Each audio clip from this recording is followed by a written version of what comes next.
ইসলামী শ্রমিক আন্দোলন বরিশাল মহানগরের সংগ্রামী সাংগঠনিক সম্পাদক শ্রমিক নেতা আবু আব্দুল্লাহ মাহমুদী বক্তব্য রাখছেন।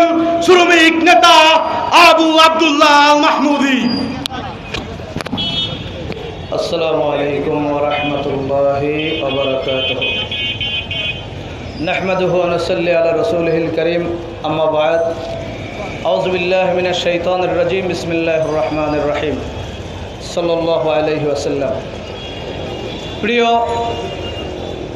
ছাত্র ভাইদের কর্তৃক আয়োজিত আজকের এই মানববন্ধনের মুহতারাম সভাপতি, ঈশা ছাত্র আন্দোলন বরিশাল মহানগর শাখার সংগ্রামী সভাপতি মোহাম্মদ রেজাউল করিম, উপস্থিত ইসলামী আন্দোলন, শ্রমিক আন্দোলন, যুব আন্দোলন, ছাত্র আন্দোলন সহ অঙ্গ সংগঠনের নেতৃবৃন্দ, সাংবাদিক ভাইয়েরা, বরিশালের আপামার জনতা, প্রশাসনের ভাইয়েরা, আপনারা নিশ্চয় অবগত আছেন দীর্ঘ কিছুদিন থেকে বরিশাল কলেজের নাম পরিবর্তনের জন্য পক্ষে এবং বিপক্ষে বরিশালবাসীর মধ্যে একটি চরম অবস্থা থমথমে বিরাজ করতেছে।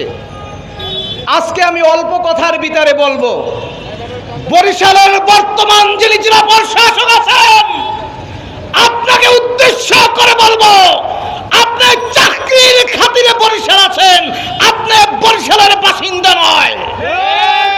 আপনি অতি উৎসাহিত হয়ে বরিশাল কলেজের নাম পরিবর্তনের যেই ষড়যন্ত্র করতেছেন, আজকে আমরা 1 নাম্বার সিগন্যাল দিলাম।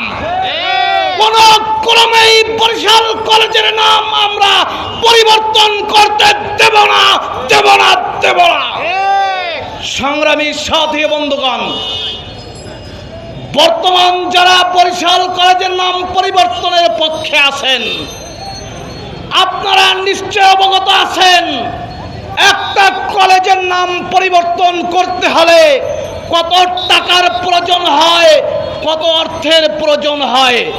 শুধু শুধু একটি মীমাংসিত বিষয়কে ষড়যন্ত্রের জাল ব্রাজালে আবদ্ধ করে আপনারা এই পরিবর্তন করে সরকারি কোনো টাকা খরচ করবেন না, এই উদাত্ত আহ্বান জানাই। ওমা তৌফিক ইল্লা বিল্লাহ। আসসালামু আলাইকুম। আলহামদুলিল্লাহ, মানববন্ধনের পর্যায়ে বক্তব্য রাখছেন ইসলামী আন্দোলন বাংলাদেশ বরিশাল